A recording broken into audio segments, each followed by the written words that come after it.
اللہ پاک کی طرف جانے کا سب سے پہلا سٹیپ اپنی ہر وہ خواہشات چھوڑ دیں جو آپ کے رب کو نہیں پسند۔ میوزک، فلمیں، ڈرامے، بے پردگی، نامحرم سے باتیں۔ دوسرا سٹیپ تلاوت قرآن جتنی ہو سکے سننا شروع کر دیں، قرآن میں غور و فکر کریں۔ تیسرا سٹیپ اپنے گناہوں کا کھلے دل سے اعتراف کریں، کوئی جسٹیفیکیشن نہ دیں اور رو رو کے معافی طلب کریں۔ چوتھا سٹیپ ایسی دوستیاں اللہ کی خاطر چھوڑ دیں جو آپ کو رب سے دور کر رہی ہیں، کیونکہ یہی دوستیاں کل قیامت کے دن ویسے حسرت ہوں گی۔ پانچواں سٹیپ استغفار کی کثرت کریں۔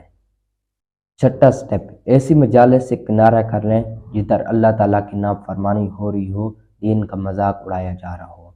ساتواں سٹیپ بات بات پہ مذاق میں بھی گالی دینا بند کریں، بیہودہ اور فضول مذاق چھوڑ دیں، یہ سوچتے ہوئے میرے رب بھی میری یہ فضول گفتگو سن رہا ہے، فرشتے لکھ رہے ہیں اور یہ ریکارڈ کل قیامت کے دن سب کے سامنے پیش کیا جانا ہے۔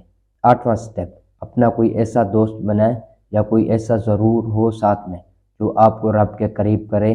آپ جب گرنے لگیں آپ کو وہ سہارا دے، ہمت دے، اللہ سے رشتہ آپ کا مضبوط کرے، بغیر غرض کے دونوں میں پیار ہو، اللہ کی رضا کے لیے بس محبت ہو۔ ایک ایک قدم اٹھانے کے لیے خود کو تیار کریں۔ جزاک اللہ۔